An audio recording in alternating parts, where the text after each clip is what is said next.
Okay, so we have this blog here, I got this blog about being a tall black actress, and we have the forum, and all of you are like sending emails and comments and expressing what we're going through. But I wanted to talk to a casting director. I haven't gotten one yet, but I did get this guy named Paul Stancato.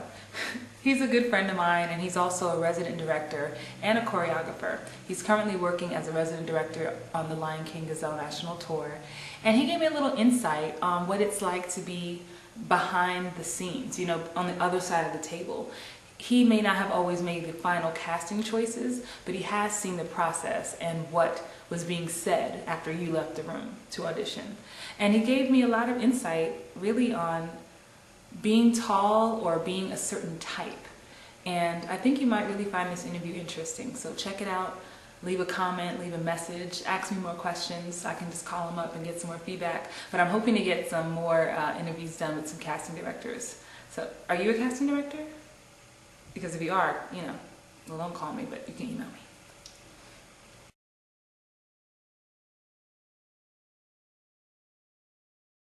Hello, my name is Paul Stancato, and I'm a director choreographer.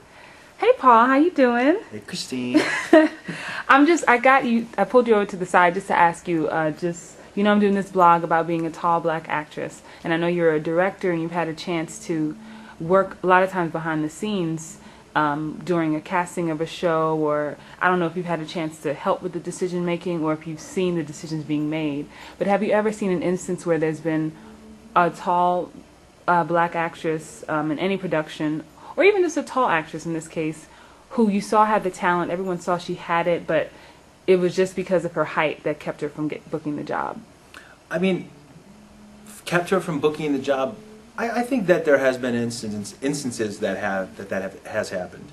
I think that when you cast a show from a director's standpoint, you want to take into account what the role is and who else are you casting against, and what is the story you're trying to tell. And I think that all happens to it has to go into that mix in that decision making process. Now sometimes one of the advantages of being a tall black actress is that that's a unique quality. Mm-hmm. You're going to see a tall black actress on stage, and depending on the piece, it could really be a really great visual. It can be an excellent opportunity to punctuate a certain specific storyline or character that the director's trying to get across.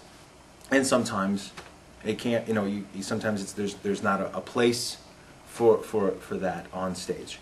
But I think that everybody goes through that as well. I think it's just like, you've got your overweight actors, you've got your actors who can kind of sing but can't dance, you've got your actors who can sing but can't act, and dancers who can't sing. So I mean, every genre is very specific, and so therefore, for me, I always find that when casting, I always look for the unique quality and a personality of what they bring to the situation, because sometimes a director knows exactly what he or she wants, and sometimes they have no clue. And they're open for suggestions. And they're open for they're open for suggestions, and then and sometimes I've even seen like where you think you know what you want, but then in walks this energy, and completely makes you change your mind. So I think that with every disadvantage that goes with being a tall black actress in this industry, I think that there's also many advantages that go with it as well. Okay. I know you work a lot in musical theater and in theater in general. Do you find, because I know it's a little different for film, I know for film it seems like there's so many short, there's so many short like leading men. Do you find that in theater or musical theater that the male leads are sometimes taller than like maybe film stars are, film or TV stars, or do you find that they're like an average height, maybe 5'6" or so? 5'6". Is that average or short? I don't know. There are a lot of short actors out there, aren't there? Though you think of like Tom Cruise and Brad Pitt. I mean, those guys are like a step above vertically challenged, right, almost. And the cameraman. I know Antonio is like 4'9". Banderas, but I think that it all depends again on the like. We'll talk Lion King for example. In Lion King, you've got your Simba Nala characters. Mm-hmm. Now, it really would look awkward if your Simba is like 5'8" and your Nala is like 6 foot, 6'1". I mean, it's going to look, not the greatest, because unfortunately we come from a society where the man usually is taller than the woman. Yeah. And that's kind of our societal acceptance. So therefore, when we see the reverse happen, it's, unless it's a specific reason for that in the story, then all of a sudden we as a culture look at that as awkward. Mm-hmm. And I guess that's just, unfortunately that's when there's that disadvantage, because you can't do anything about that. Right. But I guess the good news is you can't do anything about that, so you can't really take it to heart, can you? You can't go away going, I don't have the talent. It's literally a physical, it's just a physical thing, and you cannot change the way you look, nor should you want to. And I always find that, when I was a performer, a lot of performers, it's so hard to be a performer because you take that stuff personally. And you walk out of the audition room and you're like, why didn't I get it? I mean, I thought I had it, and turns out, you're too tall. And that, unfortunately, is a fact of the business, and you can't do anything about that, so we might as well just embrace it and go with it, and stick with it. Because at the end of the day, I also have been in situations where you have a very strong Nala that you want in the role, and you're willing to flip through Simbas just to get to that Nala, make sure that Nala fits.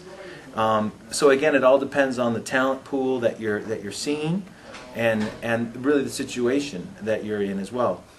As far as being a specific tall black actress who sings in musicals, I think that there is a lot of opportunity for that, because every show, every musical always tries to cast a female black singer, because they bring something to that project. Mm-hmm. It's not just about being minority anymore. It's actually about bringing a certain flavor, flavor, a cultural background, a sound. Yeah. I mean, black lady singers, they sound different. I mean, as a whole, they have soul. You know what I mean? And that is very important to a musical director, to get that sound out in the piece. And just like, for instance, just some of the pieces I've seen recently always have these, and they're all featured. It's not an ensemble thing. They're always a featured, singer who has a moment on stage, which, your average white girl ain't gonna get. Right.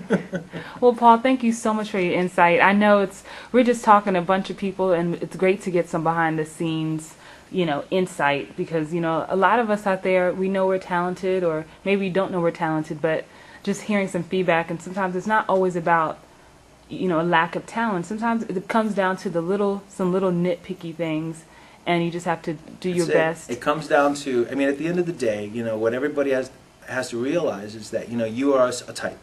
You are a physical type. Mm-hmm. You have a look, you have a sound, and you have, a presence. And every actress, no matter what color, no matter what gender, has that type. And if one thing I could bestow upon that is that embrace that, own it, and sometimes it's going to work in your favor and sometimes it's not. And hopefully at the end of the day you can walk away from an audition saying you gave it your best, you gave it your talent, and if it comes down to the look, screw them. Thank you, Paul. Thank you. Okay.